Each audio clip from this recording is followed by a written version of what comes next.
Hey, what's up, y'all? Welcome to my channel. My name is Troy, where pretty much I talk about anything that I find interesting. If you are new here, welcome. And if you already know what's going on, welcome back. Take a seat. Let's get into it. If you haven't guessed it already, you can clearly see by the name of this title, we're doing an unpopular opinions video of 2024. Now, before I go ahead and get into my opinions, I would like to let you know that these are my opinions. Now, if you decide that you're going to get into my comments on my video about my opinions, then be ready for what comes.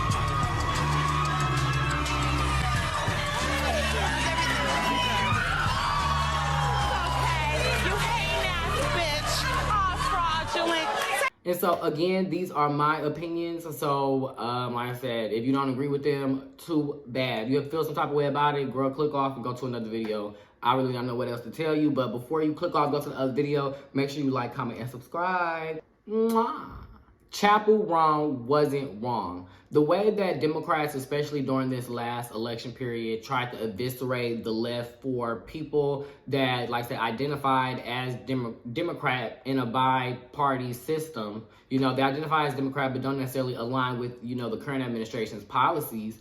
They got eviscerated online. I think that it was very nasty I think it was very nasty how a lot of people came at her, especially when she had said that she didn't want to vote for she didn't want to vote for basically a continuation of the current administration. And to be honest, a lot of the policies that she didn't like were either one, completely ignored by the current administration. You know what? If you want Donald Trump to win, then say that, otherwise I'm speaking. Girl, shut the fuck up. You thought you ate that? Bitch,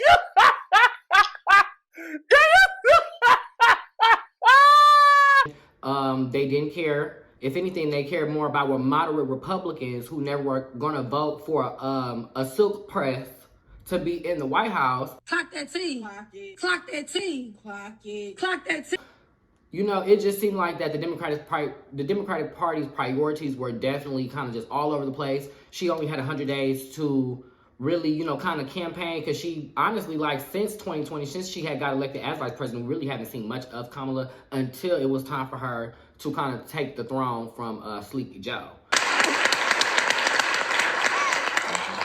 So I just really hated how she was eviscerated for just having an opinion, even though she did say that she was going to vote for Harris at the end of the day. I think that it was still valid for her to be able to criticize the current party, to be able to ask for more, and to not just be, I guess, succumb to the boogeyman of, you know, oh, the boogeyman is on the other side.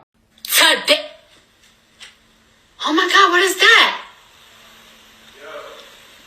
Oh my God, what is that? Instead of trying to use fear as a motivator, how about, you know, we give stories of inspiration that actually motivation to actually get people to want to get out in the polls and participate in our electoral systems. Number 2, we need to leave the black woman versus black women, the black baby daddy, black baby mama. That whole discourse needs to stay in 2024. I thought we had left it back in 2016, thought 2017, 2018, but clearly this is just an ongoing discourse. I thought that maybe with the unfortunate passing of Kevin Samuel's child, you know, maybe this would have kind of died down, because he was one of the main icons, one of the main figures kind of in that space that was propagating and providing a space and a platform for that type of nasty division. But ultimately, that is not going to help the black community. We're more than likely, we think, 1. 2, if we really want any type of if we really want to make any type of progress, we are stronger in numbers, and we have to come together and put our differences aside and ultimately realize that a lot of these conversations and culture wars are to keep us distracted on purpose. Turn this on. Turn it on. Tip culture has gotten out of control. I am sick and tired of being asked to tip 15%, 20%, 30% for a person. Half the time, some of the time, I'll be using self-service. Hell, if I go to the liquor store, they're swiveling a little square swivel around asking me, do I want to tip? What? I'm at the liquor, what are we tipping at the liquor store for? It has got it completely out of hand, and I never played. I never was a person that was scared to press 0 and swivel it right back. Give me my stuff so I can go. Especially if it's like something self-service. If me as a consumer, if I'm paying a business to for a service that however much I'm paying should be able to provide not only the cost of the food, the cost to make the food, the equipment, the rent, and all that other stuff that it costs to do business, but also should be able to provide for the employees a livable wage. It should not be that hard. Business that you were passionate about, then you would know what it takes to run a business, but you don't. So don't even act like you know what I'm talking about. A result of greedy owners trying to literally squeeze out as much money as they can to, like I said, rob Peter to pay Paul, or to lessen their costs to fatten their pockets. And it's disgusting. Number 4, I don't feel bad for Halle Bailey, Sky Jackson, insert whoever. I don't feel bad for people like that. I think that at the end of the day, you know who you lay down with. Like, they might switch up on you to some extent after the fact, but I believe that there's always warnings, there's always signs. People love, especially the psyche of maybe like a Sky Jackson, a good girl. They really want that bad boy that they believe, that they can fix. Trying to be like the savior when it's like, girl, you better get out the way before he slap you up and then continue on doing what he was finna do. So again, I think that a lot of times we have to lay in the bed we made. Like, they knew a lot of times what type of situation that they were in. They enjoyed that situation. They had relations in that situation. Like I said, both of those situations I previously mentioned, and like I said, any other person that kind of fits in that category, I don't really feel sorry for you. At the end of the day, especially when you're a celebrity, because people like this everyday people go through stuff like this all the time. So like I said, this is nothing new. This is nothing, even unfamiliar. I'm sure that all of us have people in our families, or, a cousin or two that we can, pinpoint a similar situation to like this. And ultimately, girl, you have to get it out the mud, do what you have to do. And it is, good that people are, or I guess the Halle Bailey and Sky Jackson, do have some type of notoriety for them to be able to make some type of income. So I don't necessarily feel like, that they're children, or that they will, struggle just like any everyday child. So, like I said, while I don't feel sorry for them, I do wish them on their motherhood journey, child. Mwah. I done lost count, but basically my next opinion is that I didn't really care for Beyonce Cowboy Carter album. Ooh. You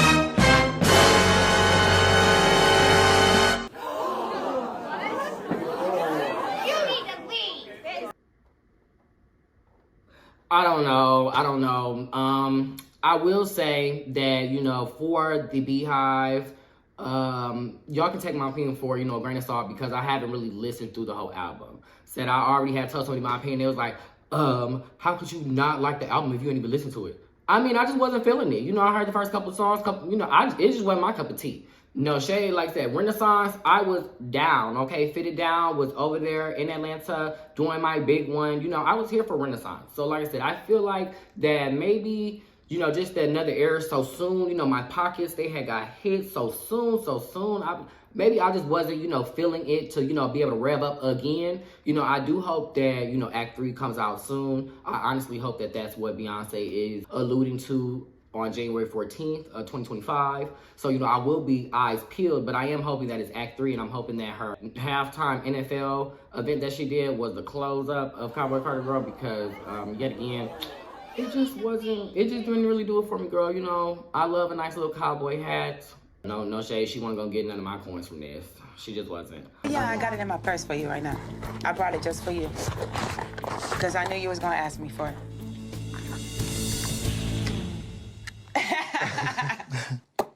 I don't have it with me.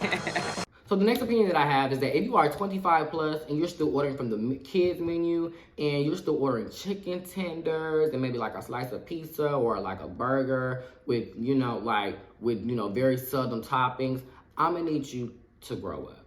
I do not like people that when I go out to eat with them and y'all got chicken tenders? Babe, we're at a steakhouse. Babe, everybody else is eating baked chicken. Hell, we got a tomahawk on the table. Are you talking about chicken tenders? You talking about chicken tenders and fries? You want honey mustard? Girl, if you don't go home. Child. Anyway, so. TikTok is not going to be banned January 19th. Me, with my business savvy mind, it makes no sense to try to get rid of something that has built up such a dominance, in the tech social media industry, to try to get rid of something when literally business 101 is, if you can't beat them, buy them. And so I do think that it's very evident, and like I said, as time goes on, even Trump now, he recently filed an amici brief to the Supreme Court in favor of extending the ban, I believe, for an additional 90 days, 30 to 90 days, to allow for ByteDance to sell or divest from their company to sell to American owners. Either way, it doesn't sound like that TikTok is going to be banned on the 19th. Like I said, I have seen some people on social media, that thinks that they're just going to be scrolling on the 18th child, and then on the 19th, when the clock strikes 12, it's just on black screen. Like, if anything, they're going to take it off of the app stores, but as long as you got to download it, we can at least still enjoy TikTok, until the servers and the app itself degrades due to not being able to get no updates. I do think that in 2025, TikTok will be owned by some type of American company, which I think will be arguably more detrimental than the current situation or the current handling of our information and data now. See, when you do clownery, the clown comes back to bite. This is for all my people. Whatever field that you are in, if it's makeup, dancing, acting, cooking, singing, scientist, lawyer, doctor, dentist, whatever field you want to get into, hell, even content creating, get in that field. Whatever field that there is, there's a lot, they're always here like, well, it's too oversaturated, everybody's doing it. There's never enough of us in whatever field that you're trying to do. So get up. I believe that it's important to increase representation across all fields, really showcasing that Black people are not a monolith, regardless of what a lot of people say and what a lot of other people think. Bring back makeup. Me as a makeup artist, I don't know if you've noticed these brows on here, child, stamped. But me as a makeup artist, all I've been doing, like maybe for like the last year and a half, 2 years, ever since really like this like soft girl era, all I've been doing for girls is like natural beads or like no makeup. Which in my opinion, when you are paying somebody, triple digits, because I'm going to get my coins, I feel like you should get your full service. And, yes, I could do a full, soft glam face, but why are we not using chunky glitter? Why are we not doing crease cuts? Why are we not doing big lashes? Why aren't we, doing dramatic things? Like, we know that you're wearing makeup. If you're wearing makeup, then wear the makeup, wear the makeup and enjoy the makeup and be creative with the makeup. Use it as an expression versus now it just seems like it's kind of like it's more so, I feel like, used maybe as a tool of oppression. Child, I'm not even going to try to unpack that versus, kind of like a tool of the expression and, being creative and things of that such. Just because I feel like from maybe like 2016 or even like 2018, 2019, when I had started doing makeup, it has definitely, like, I want to say, been more toned down. Like, even when it comes to product releases, like most of the makeup companies are releasing like the same color blushes. They're releasing, similar products to where they're not really giving us a lot of variety or different things, or even revolutionary items, as the years go by. It's just like the same stuff and, just this very nude, Skims, Yeezy type of makeup mode. And I'm really over it. It's boring. It's tired. Get it out of here. I'm ready to go back, like I said, to chunky glitter, half cut creases, smoky, we're like all different colors, smoky eyes. I want neons. I want watercolors. I want all of it. Period. Like, let's bring it back. My next opinion might shake up the table, but I think that Baddies is exploitative. Now that's TV, exploitative, but I'm gonna still watch it. I think, though, that there is a very big issue with the community, like I said, when it comes to these type of shows being broadcasted to our youth.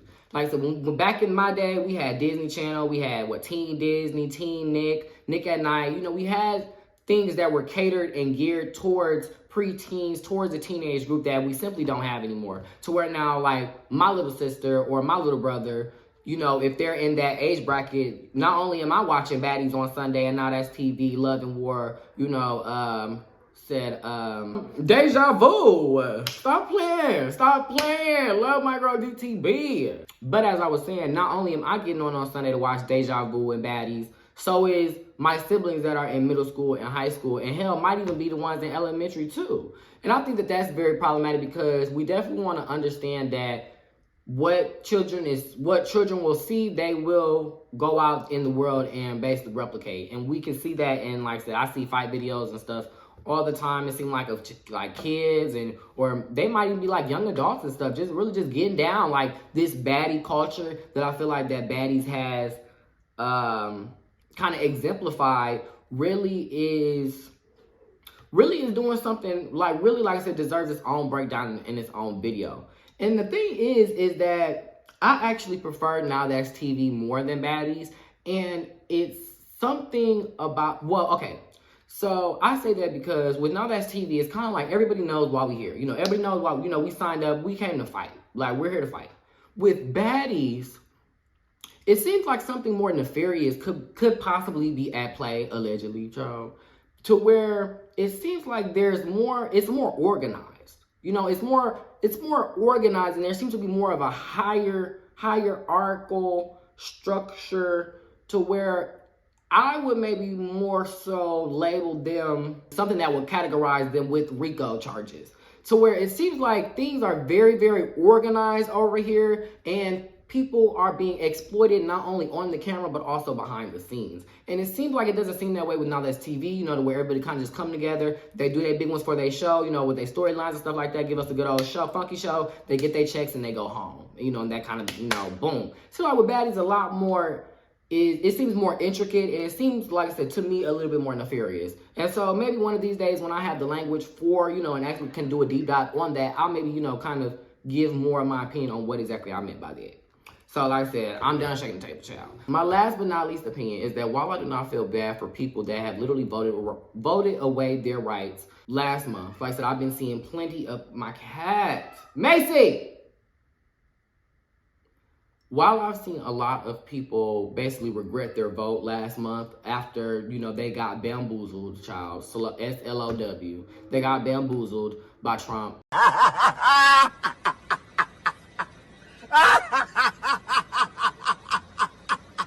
You know, they're basically getting online saying that they regret their vote, yada, yada, yada, do. I have seen a lot of people, especially these people, saying, especially to lighter girls, to make sure everybody got their papers, because ICE is coming. And you know, while the jokes and stuff are fun, and while I don't necessarily feel bad for any of the hardships that, you know, people that literally voted against their own well-being will experience, I don't believe that now is the time to just sit and let everything go to hell. If anything, I think that it's time for people to organize and get in community with like-minded individuals to be able to champion for the rights that possibly could be coming under attack in the next administration. So a lot of fear-mongering is done because fear paralyzes. In time of distress, it's about action and community. We are most powerful in numbers. And so once again, basically means to get into community, volunteer your time with things that you believe in, that, like I said, you can put your 2 cents behind. What are those hills that you will die on, sis? I'm sure that there are other people in our community that feel that same way, and go find them and go get in the community with them and go make some stuff happen in the name of that right. I think that's how we make progress, because once again, Black people are not a monolith. We all care for different things, but as long as it's in the betterment of our people overall, I think that it's better if, you know, everybody is, you know, decentralized, doing their big ones, spreading out on all fronts. Since you got your degree and you know every fucking thing. And so, with that being said, I'm not sure if y'all hear my dang cat. Hush. Girl out. Okay. She clearly wanted to come and say hey. Say hey, Macy. Well, with that being said, me and Macy want to wish y'all a happy New Year's, and we'll see y'all in 2025. Peace.